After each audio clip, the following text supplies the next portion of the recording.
pourquoi je ne fais plus de cheat meal. Disclaimer, toutes les personnes qui souffrent de TCA, je vous invite à swipe. Pourquoi j'ai décidé d'arrêter les cheat meals? Parce que moi, le problème avec moi, quand je faisais des tentatives de perte de poids avant et que j'avais des cheat meals, déjà, ça ne durait pas une journée, mais pendant 10 jours, je dégommais tout sur mon passage. Je mangeais grave sans contrôler, sous prétexte que je m'étais privée quelques jours avant. Comme j'étais restée disciplinée, j'avais le droit de me faire plaisir. Mais ce plaisir durait plusieurs jours. Je mangeais n'importe quoi, je reprenais tout le poids perdu.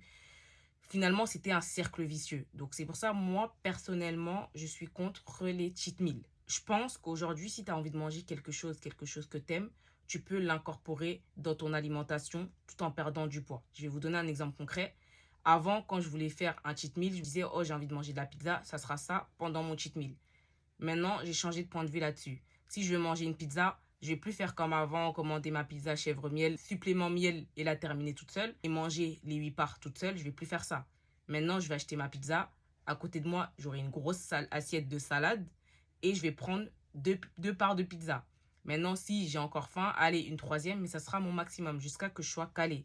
Pareil, si je mange ma salade avec mes 3 parts de pizza, le dessert, ça sera plus comme avant un tiramisu. Je vais privilégier un fruit.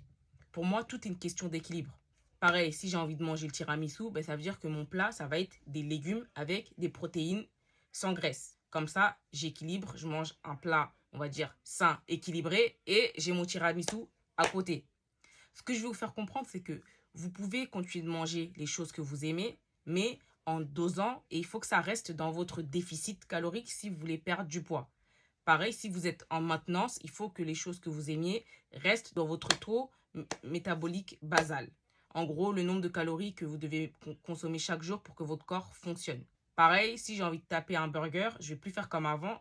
Je vais prendre mon burger, je vais pas manger des frites avec, je vais manger une salade ou des légumes pour compenser et pas renoncer aux aliments que j'aime.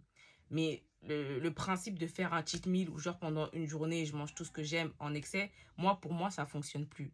Je préfère continuer à manger les choses que j'aime, juste je les incorpore en dosant et en restant dans mon déficit calorique pour perdre du poids. Mais si pour vous, le concept d'un cheat meal, ça fonctionne pour vous, tant mieux. Encore une fois, il faut toujours faire ce qui fonctionne pour vous et que vous soyez bien ici, bien dans votre corps, que votre perte de poids soit saine.